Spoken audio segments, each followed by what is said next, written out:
Programme ব্যবহার করা হয় তাকে অ্যাসেম্বলি ভাষা বলা হয়। তারপর কি অ্যাড, তারপর কি এমইউএল মাল্টি, তারপর কি ডাইভ ডিআইডি, এই যে আরো আছে কিন্তু, মানে বিভিন্ন কোড ভিত্তিক নিউমোনিক কোড ভিত্তিক কাজ করে। তাহলে এই যে সাব মানে কি, তুমি বিয়োগ করছো, বিয়োগের ক্ষেত্রে সাব, অ্যাড যোগ করছো, মাল্টি গুণ করছো, ডিভ বা ডাইভ এটা কি করছো তুমি ভাগ করছো। তো এই যে কাজগুলো করো সেটা কোন ভাষার মাধ্যমে, মানে কোন অনুবাদকের মাধ্যমে করা হয়? অ্যাসেম্বলার মাধ্যমে। তাহলে এইগুলো কি, এইগুলো কোন ভাষা? এইটা হচ্ছে অ্যাসেম্বলি ভাষা। তাহলে অ্যাসেম্বলি ভাষাকে মেশিন ভাষায় রূপান্তর করার জন্য যে অনুবাদক ব্যবহার করা হয় তাকে কি বলা হয়? অ্যাসেম্বলার বলে। তারপরে একটু খেয়াল করো নাম্বার খ, সি ভাষায় কেন হেডার ফাইল ব্যবহার করা হয়? সি ভাষায় মানে সি প্রোগ্রামিং ল্যাঙ্গুয়েজে কেন হেডার ফাইল ব্যবহার করা যায়? হেডার ফাইল কি আমরা উদ্দীপক দিয়েই বুঝাই দিই। এন দাও তো studio.h আছে, কি আছে? studio.h। তাই studio.h এটা হচ্ছে হেডার ফাইল। এদিকে মনির হেডার ফাইল আমাদের কি আছে? এনে আমাদের থাকতে পারে কোনিও .h, তারপর কি math.h, আরো অনেক, ঠিক আছে? এই ধরনের থাকতে পারে। এইগুলো হচ্ছে হেডার ফাইল। তাই হেডার ফাইলের ভিতরে তোমার কি সি প্রোগ্রামিং এর যে ফাংশনগুলো আছে সেই ফাংশনগুলো কোথায় অন্তর্ভুক্ত থাকে, সংরক্ষিত থাকে? এই যে হেডার ফাইলের ভিতরে, এইচ মানে হেডার ফাইল, ঠিক আছে? studio.h, conio.h, math.h এইগুলো হেডার ফাইল। এগুলো কি হেডার ফাইল। তাই যত ধরনের তুমি তথ্য দিবা ওইগুলো আগে থেকে কিতে সংরক্ষিত থাকে, হেডার ফাইলের ভিতরে সংরক্ষিত থাকে। এনে দাও তো, সেটাই লিখছি কিন্তু। এই জন্য আমাদের সি প্রোগ্রামিং ভাষায় হেডার ফাইল অত্যন্ত গুরুত্বপূর্ণ ব্যবহার করা হয়। দেখো তো সি ভাষায় হেডার ফাইল ব্যবহার করা হয় কারণ হইছে হেডার ফাইল লাইব্রেরি ফাংশনগুলো এই যে প্রিন্টএফ আছে, এগুলো লাইব্রেরি ফাংশন। এই লাইব্রেরি ফাংশনগুলো প্রোটোটাইপ আগে থেকেই তৈরি করা থাকে, এইখানে আগেই থাকে, এই জায়গায় আগেই থাকে। তাই প্রোটোটাইপ তৈরি করা থাকে। সি প্রোগ্রাম একটি হেডার ফাইল ইনক্লুড করলে, মানে একটা হেডার ফাইল আমরা দিছি, এই একটা হেডার ফাইল এটা কি ইনক্লুড করছি, মানে এই জায়গায় আমরা লাইব্রেরি ফাংশনটা ইনক্লুড করছি, ওইটা হেডার ফাইলের ভিতরে আগে থেকে কি থাকে, সংরক্ষিত থাকে। তাহলে ফাইলের ভিতরে ফাংশন তৈরি করা থাকে ইনক্লুড করলে যে হেডার ফাইলের ভিতরে ওইগুলা তথ্যগুলা বা ভেতরে ফাংশন তৈরি করা থাকে সেগুলো ব্যবহার করা হয়। ধরো প্রিন্টএফ আছে, এই হেডার ফাইলের ভিতরে প্রিন্টএফ আছে কিনা সেটা ওই জায়গায় যায়, অর্থাৎ এই মানটা কোন জায়গায় যায়, এই হেডার ফাইলের ভিতরে যায়। যাওয়ার পরে তোমার কি ফলাফল প্রদর্শন করে। ফলে প্রোগ্রামরা সরাসরি কি করতে পারে, এই ফাংশনটা ব্যবহার করতে পারে। প্রোগ্রামরা অর্থাৎ আমি ধরো এই সি প্রোগ্রামিং এর কাজ করতেছি, আমি যখন কাজটা করি তখন ওই studio.h এইটা দিয়ে আমরা সরাসরি কাজটা করতে পারি এবং প্রোগ্রামের আকার কি হয়ে যায়, অনেক ছোট হয়ে যায়, ঠিক আছে? আমি ধরো একটা ম্যাথ করবো, ধরো ধারার ম্যাথ করবো অনেক বড়, যদি ওইটা আমি কইরে বাইর করতেছি অনেক বড় হইবে না, তাহলে আমি সি কোডের মাধ্যমে ওইটার দিক নির্দেশনা দিয়ে দিছি যে এত পদ পর্যন্ত তুমি নির্ণয় করো, ঠিক আছে? তাহলে সেটা কি এক লাইনে তোমার অ্যানসারটা তুলে দেবে, ঠিক আছে? তাহলে তুমি সহজেই অ্যানসারটা পাইতেছো। এইটাই হচ্ছে আকার কি করে, আকার ছোট করে। এরপরে আমাদের লাস্টেরটা, উদ্দীপকের প্রোগ্রামটির ফ্লোচার্ট অঙ্কন করো। ফ্লোচার্ট করাইছি, ফ্লোচার্ট করাইছি কিন্তু লুপের ব্যবহার করাইনি, মানে সি প্রোগ্রামিং করাইনি, এইগুলো করাইনি, এগুলা করাইনি। তাহলে এটাও শিখবো। আগে তো এইটা কইলে ফ্লোচার্ট করতাম, অ্যালগরিদম করতাম, অ্যালগরিদমও কইতে পারে, হেডে তো কইছি দুইটা একসাথে করছি আমরা।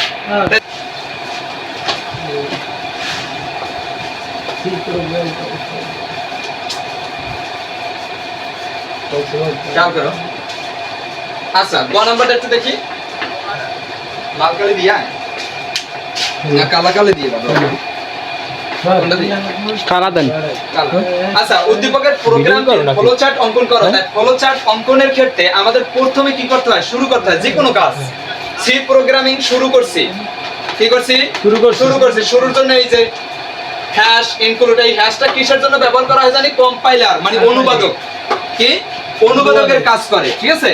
কম্পাইলার, ইন্টারপ্রেটার এই ধরনের অনুবাদকের কাজ করে। তাহলে এখানে কম্পাইলার ব্যবহার করা হয়, আবার ইন্টারপ্রেটারও ব্যবহার করা হয়। তাই তুমি একটু দেখো যে একটু খেয়াল করবা যে আমাদের কি বলছে ফ্লোচার্ট। তাই ফ্লোচার্টের প্রথমে শুরু কি থাকবে, উপবৃত্তাকার চিহ্ন, তারপরে স্টার, তারপরে আমাদের এই ধারাটি কত পর্যন্ত তুমি নির্ণয় করবা? 100 একেবারে শেষের নাম্বারটা দেওয়া আছে, last number, inter value of last number.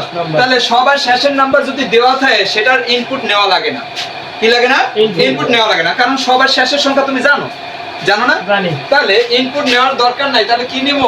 Process গড় নিব। খেয়াল করো, আমরা এই জায়গা দিয়ে বুঝাবো প্রসেস গড় কোনটা। এই যে কে এর মান আছে, এস এর মান আছে, এটা হচ্ছে প্রসেসিং গড়, যে তোমার শুরুর মানটা কত। তাই কে এর শুরুর মানটা কত বলো তো? কে এর শুরুর মান, এই যে কে এর শুরুর মান কত? 10 10 না? এরপরে এস এর মানটা কত? শুরুর মান, এস এর মান তো এস এর মান শুরুর মানটা কত? S equal 0। এস ইকুয়াল কি? এই যে প্রথম সমষ্টি কত আছে? 0 আছে, এটা প্রসেসিং নিছে।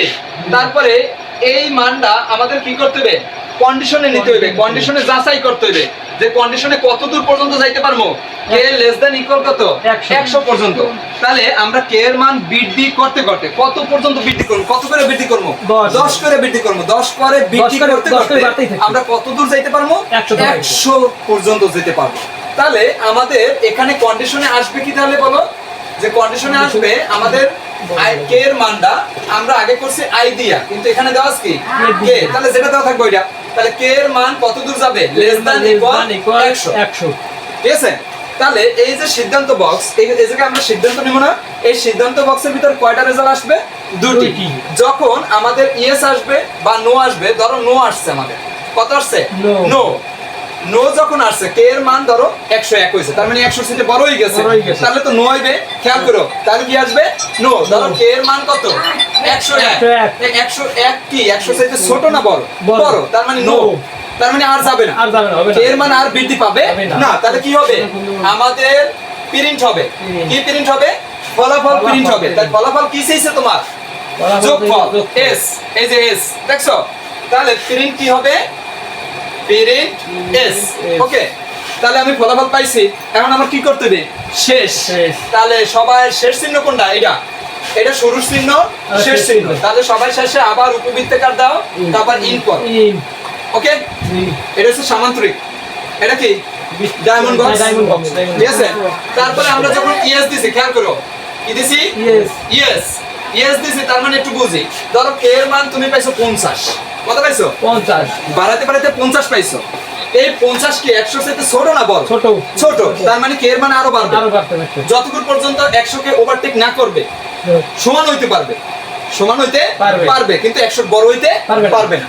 তাহলে এই কে এর মান আছে 50, তাহলে কি 100 চাইতে ছোট না বড়? ছোট, তার মানে কে এর মান আরো বাড়বে। তাই কত করে বাড়াবা? 10 করে বাড়াবা। তাহলে আমাদের এখানে আবার কে এর মান বৃদ্ধি পেবে। এর মান কি পেবে?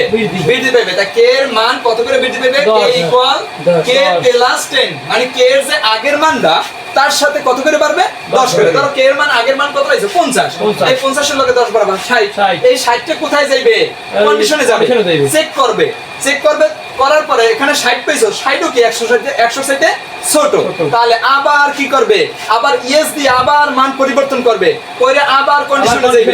ঠিক আছে? এইভাবে তোমার কাজ করতে থাকবে এবং সমষ্টি নির্ণয় করতে থাকবে। তাই সমষ্টি কি? এস ইকুয়াল কি? এস প্লাস কে, মানে আগের সমষ্টির সাথে তুমি কে এর মানটা যোগ করবা, নতুন কে এর মানটা যোগ করবা। তাই এইটা নেবা কই? কন্ডিশনে নেবা। এটা এনে কি? এনে তো আউটপুট পাবা না, এটা নেবা কোথায়? কন্ডিশনে। কন্ডিশনে। এই কন্ডিশন এনেছো, এখানে একটা কি হবে? সংযোগ চিহ্ন। তুমি না দিলেও কোনো সমস্যা নাই, এই জায়গা দিয়ে তাহলে এইখানে কোণা বরাবর মিলিয়ে দেবা। ঠিক আছে? তো আমরা সংযোগ চিহ্ন দিলাম। ঠিক আছে? তার মানে এটা কত দূর পর্যন্ত চলবে? এই কে এর মানটা যতক্ষণ পর্যন্ত 100 কে ওভারটেক না করবে, 100 কে অতিক্রম না করবে, ততক্ষণ পর্যন্ত কে এর মান আমাদের বৃদ্ধি পেতে পেতে এইভাবেই চলতে থাকবে। কন্ডিশনটা লুপের ভিতর যাইতে থাকবে বারবার, এই সিদ্ধান্ত বক্সের ভিতর যাইতে থাকবে। যখন তুমি নো দিছো তখনই প্রিন্ট হয়ে গেছে এবং ফলাফল তুমি পেয়ে গেছো, তাহলে শেষ হয়ে যাবে। ঠিক আছে? আমরা আগে জানছি যে ইয়েস দিলে ফলাফল নামে, প্রথম দিক দিয়ে যা করেছিলাম, কিন্তু এখানে নো দিছি ফলাফল নামছে। কারণ কি? আমার 100 কে ওভারটেক করছে।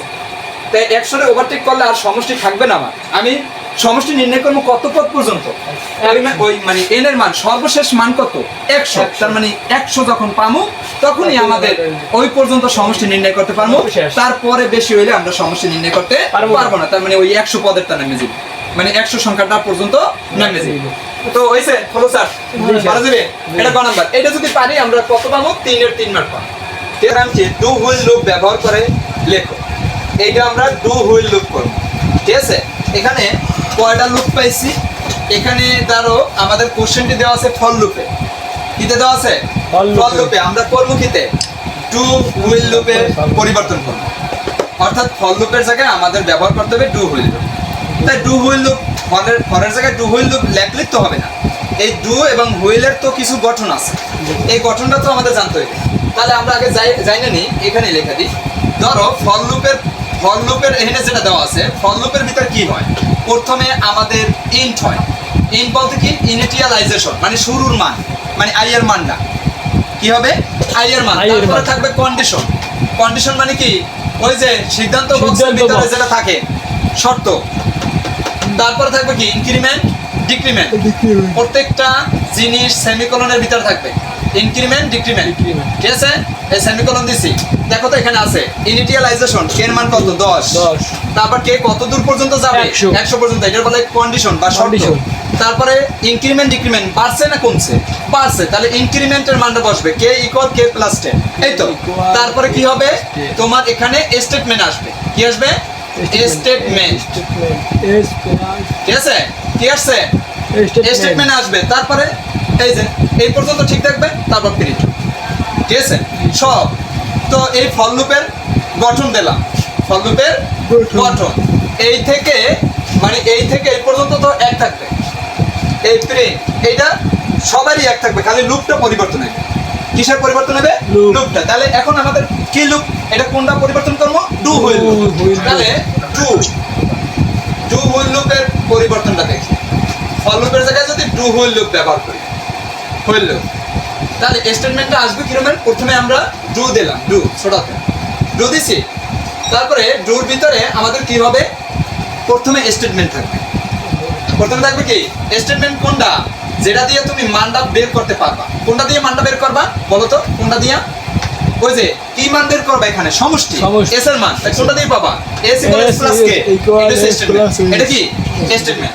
তারপরে আর লাগবে কি বলো তো? ইনক্রিমেন্ট আর ডিক্রিমেন্ট লাগবে। Increment, decrement. তারপর সেকেন্ড ব্র্যাকেট। তারপরে হুইল লুপ। তাই হুইলের ভিতরে কি হবে? হুইলের ভিতরে শুধুমাত্র কন্ডিশন হবে। কি হবে? কন্ডিশন। ওকে, কন্ডিশন হবে। তারপরে যে রকমের আছে যে প্রিন্ট, এগুলো বসবে। খালি এই আমাদের ফরের জায়গা কি হয়েছে? ডু এবং হুইল। এতটুকু পরিবর্তন হবে, আর লেখা সব একটা। ঠিক আছে, করা যাবে? দেখো তো এখানে কিন্তু কে নাই, কে ইকুয়াল মানে শুরুর মানটা নাই। ইনিশিয়ালাইজেশন আছে এখানে? নাই। তাহলে ইনিশিয়ালাইজেশন আমাদের এই যে ইন্ট কে ইকুয়াল লিখে দেবে এই জায়গায়, অথবা এই জায়গায় যদি না লাও নিচে লিখে দেবে। ঠিক আছে, আচ্ছা যাই হোক, এখন আমরা একটু করি, তাহলে সুবিধা মানে ইয়ে হয়ে যাবে না, বুঝতে সুবিধা হবে না। আবার তুলতেছে, আমি ওই জায়গা দিয়ে করে দিতে পারতাম, ওই জায়গা দিয়ে করতে পারতাম। এই দেখো আমরা এটার কি করতেছি? ফর লুপটারে কিতে পরিবর্তন করতেছি? Do wheel loop. তাহলে আমাদের সব এক থাকবে। কোন পর্যন্ত এক থাকবে? ফরের আগ পর্যন্ত এক থাকবে। তারপরে ফরের জায়গায় আমরা কি ব্যবহার করব? ডু হুইল লুপ ব্যবহার করব। প্রিন্টের থেকে একেবারে শেষ পর্যন্ত সব এক থাকবে। এখন হ্যাশটা কি? আবারও বলে নেই, হ্যাশটা হচ্ছে কি? কম্পাইলার। হ্যাশটা কি এখানে? কম্পাইলার। তারপরে ইনক্লুড কি? যুক্ত করা। ইনক্লুড শব্দের অর্থ কি? যুক্ত করা। তাহলে কম্পাইলারে তুমি কি যুক্ত করবা? কম্পাইলার অনুবাদক, এই অনুবাদকে কি যুক্ত করবা? Standard, STD standard, I O মানে ইনপুট আউটপুট, আইতে ইন আর ওতে আউটপুট। তাহলে স্ট্যান্ডার্ডের ভিতরে ইনপুট আউটপুট থাকবে। ডট এস মানে হেডার ফাইল, মানে হেডার ফাইলের ভিতরে এটা হচ্ছে একটা হেডার ফাইল টোটাল। এই হেডার ফাইল, এইটার ভিতরে আমরা সব যত তথ্য লিখব সব কোথায় থাকবে? এই স্ট্যান্ডার্ড ইনপুট আউটপুটের ভিতরেই নথিবদ্ধ থাকবে। ঠিক আছে, অর্থাৎ সব কিছু ওইখানে আগে থেকে দেওয়া আছে, খালি মানটা নাই। তুমি এই মান যেটা দেবা ওই মানটা ওখানে তোমার চেক করবে। ঠিক আছে, তারপর দাও তো মেইন। ঠিক আছে, মেইন ফার্স্ট ব্র্যাকেট। মেইন কি? First bracket. এই মেইনের আমরা উপরে যখন উঠবো, এই মেইনের দুটি অংশ আছে। কয়টি অংশ? দুটি অংশ আছে। জানা লাগবে না, শুধুমাত্র জানি যে প্রধান কাজ শুরু করার আগে, প্রধান কাজ শুরু করার আগে মেইন ফার্স্ট ব্র্যাকেট দিয়ে নিতে হইবে। তারপরে আমরা কি করছি, সেকেন্ড ব্র্যাকেট দিছি। তারপর অনেক কি আছে, ইন্ট দাও, ইন্ট পরের আগ পর্যন্ত এক থাকবে। কে ইকুয়াল ওখানে তো নাই, আমি দিলাম কারণ এখানে দাও ডু এবং হুইলের ভিতরে ইনিটিয়ালাইজেশন নাই, মানে শুরুর মানটা নাই। কে ইকুয়াল কত এইরকমের মান নাই, তাহলে ইন্ট কে এর মান কত 10, তারপরে এস এর মান কত হইবে বলো 0, এবং তুমি সর্বশেষ মানটা জানো 100 পর্যন্ত, তাহলে এখানে তোমার এন নেওয়ার কোনো দরকার নেই। যদি না জানতা তাহলে এখানে কি নিতা, এন নিতা। এন মানে কি অজ্ঞাত যে মানটা আছে একেবারে লাস্ট নাম্বার, সবার শেষের নাম্বারটা, ওইটা যদি দেওয়া থাকে তাহলে লাগবে না, যদি দেওয়া না থাকে তাহলে আমাদের লাগবে। তখন আবার ইলেকট্রনের ঝামেলাও আছে, এখানে আমাদের প্রিন্টএফ লিখতে হবে, স্ক্যানএফ লিখতে হবে, ঠিক আছে। আচ্ছা যাই হোক, এরপরে আমাদের প্রতিটা কাজ যদি শেষ হয়, প্রতিটা কাজের শেষে কি দিতে হবে, সেমিকোলন দিতে হবে। দিলাম কিন্তু সেমিকোলন। এখন আমাদের পরিবর্তন ফরের জায়গায় ডু হই, তাহলে আমরা লিখবো কি ডু, ছড়াতে ডু লেখছি, ফরাতে লেখা যাবে না, সেটা সিনট্যাক্স ভুল হবে। তাই ডু লেখছি, ডুর ভিতরে কি হবে, স্টেটমেন্ট, তারপর ইনক্রিমেন্ট অর ডিক্রিমেন্ট হবে। তাহলে আমরা স্টেটমেন্ট লিখবো। স্টেটমেন্টটা কোনটা জানি, যেটা দিয়ে আমরা মানটা নির্ণয় করব, সেটা হচ্ছে স্টেটমেন্ট s = s + k। তুমি সমষ্টি নির্ণয় করবা, s = s + k, তারপর সেমিকোলন দিছি। তারপর এটা কি লাগবে, ইনক্রিমেন্ট ডিক্রিমেন্ট কোনটার ধরবা, যেটা দ্বারা তুমি বৃদ্ধি করতে আসো, কোনটা দ্বারা বৃদ্ধি করতে আসো, k = k + 10, এটা হচ্ছে ইনক্রিমেন্ট ডিক্রিমেন্ট। এই যে লিখে দিছি। ফর লুপের শেষেরটা কি, ইনক্রিমেন্ট ডিক্রিমেন্ট। ইনক্রিমেন্ট মানে বৃদ্ধি পাইছে, আর ডিক্রিমেন্ট মানে হ্রাস পাইছে, কমছে। এখানে কিন্তু কমে নাই, এখানে বাড়তে আছে। তাহলে ইনক্রিমেন্ট ডিক্রিমেন্ট হবে k = k + 10। এই k এর জায়গায় যে কোনো মান থাকতে, মানে যে কোনো চলক থাকতে পারে, i ব্যবহার করতে পারে, a ব্যবহার করতে পারে, a থেকে z পর্যন্ত যা ব্যবহার করো, তাতে কোনো সমস্যা নেই। তোমার যেটা ব্যবহার করতে বলছো ওইটা তুমি ব্যবহার করো। যদি ব্যবহার করতে না, মানে না দিয়ে দেয়, তাহলে আমি নিজের ইচ্ছা মতো ব্যবহার করব। তো এখন আমাদের কি এখানে সেকেন্ড ব্র্যাকেটটা আমাদের বইতে আছে কিন্তু এখানে, ঠিক আছে। তো তুমি যদি এই জায়গায় দাও কোনো সমস্যা নাই, ঠিক আছে। তবে এই জায়গায় দেওয়াটা ভালো, দেখতে সুবিধা, মানে দেখতে অনেক সুন্দর। আচ্ছা তাহলে ডু গেল, এরপর লাগবে কেটা, হুইল। কি লাগবে, হুইল। তাহলে ডু হুইল হবে। হুইল দিলাম, হুইলের ভিতরে আমাদের কি থাকবে, কন্ডিশন। তাহলে কন্ডিশন কোনটা তোমার বলো তো, ফর লুপের মধ্যেটা, এই যে কন্ডিশন। তাহলে কে লেস দ্যান ইকুয়াল কত, 100। তারপরে তোমার শর্তের ভিতরে খেয়াল করবা, এটা শর্ত না, কন্ডিশন, সিদ্ধান্ত, যেটা সিদ্ধান্ত বক্সের ভিতর থাকে, এটা সিদ্ধান্ত বক্সের ভিতর থাকবে শর্ত, ঠিক আছে। যেটা শর্ত সেটায় কোনো কি হবে না, সেমিকোলন হবে না, অথবা লুপের যে ফার্স্ট ব্র্যাকেটের অংশটা আছে, এই ইফ এর অংশ আছে, ইফ এলস আছে, তারপর হুইল আছে, ফর লুপ আছে। এই যে ফর লুপ লিখছি, সবার শেষে সেমিকোলন নাই আছে। তো এই হুইলের ভিতরেও কোনো কি থাকবে না, মানে ভিতরে না বাইরে কি থাকবে না, কোনো সেমিকোলন থাকবে। তারপরে আমাদের স্টেটমেন্ট তো লেখা তো আগেই হয়েছে, এখন কি করব, এই কে এর মানটা প্রিন্ট করব, সরি এস এর মানটা প্রিন্ট করব। এসটা কি, সমষ্টি, তাহলে সাম, তাহলে সামের মানটা প্রিন্ট করব। প্রিন্টএফ ছোটহাতে লিখতে হবে কিন্তু, প্রিন্টএফ, তারপরে ইনভার্টেড কমা s = এসটা কিতে দরকার, মোড দিতে দরকার, মানে ইন্টিজার টাইপের। ইন্টিজার টাইপ মানে কি, পূর্ণ সংখ্যায় দরকার। তুমি যে সমষ্টিটা পাবা সেটা কোন সংখ্যায়, পূর্ণ সংখ্যায়। ইনভার্টেড কমা শেষ, তারপর কমা দিয়া তুমি পাবা কি, সমষ্টি, यस। তারপর কি, এইখানে আমার কি দিতে হইবে, সেমিকোলন দিতে হবে, কারণ এটা তো তোমার সিদ্ধান্ত বক্স না, সিদ্ধান্তের ভিতরে যাবে, এটা কি শর্ত কোনো না। তাহলে আমাদের যেহেতু ইনক্লুড studio.h এর জন্য সবার শেষে ফিনিশিং লাইনে শেষ করার জন্য কি লাগে, রিটার্ন 0। কি লাগে, রিটার্ন 0। তাহলে আমাদের ব্যবহার করতে হবে, দেখো এখানে কিন্তু নাই, তো আমাদের ব্যবহার করতে হবে রিটার্ন কি, রিটার্ন 0, তারপর কি, সেমিকোলন। কাজটা শেষ হয়ে গেছে কিন্তু, তাহলে শেষ হয়ে গেছে, তার শেষ কিন্তু হয়নি এখন। ওই যেরকমের আমরা কি করছিলাম, HTML কোড করছি, HTML শুরু করছি, সবার শেষে যে কি হয়েছে, শেষ হয়েছে। এই যে মেইন কাজটা তুমি শুরু করছো কি দিয়া, সেকেন্ড ব্র্যাকেট দিয়া। তুমি কি সেকেন্ড ব্র্যাকেট শেষ করছো, করো নাই, তাহলে সবার শেষে কি দিতে হইবে, সেকেন্ড ব্র্যাকেট। তুমি যদি এখানে দাও কোনো সমস্যা নাই, কিন্তু এখানে দেওয়া আমাদের জন্য ভালো, সোজা, ঠিক আছে। আর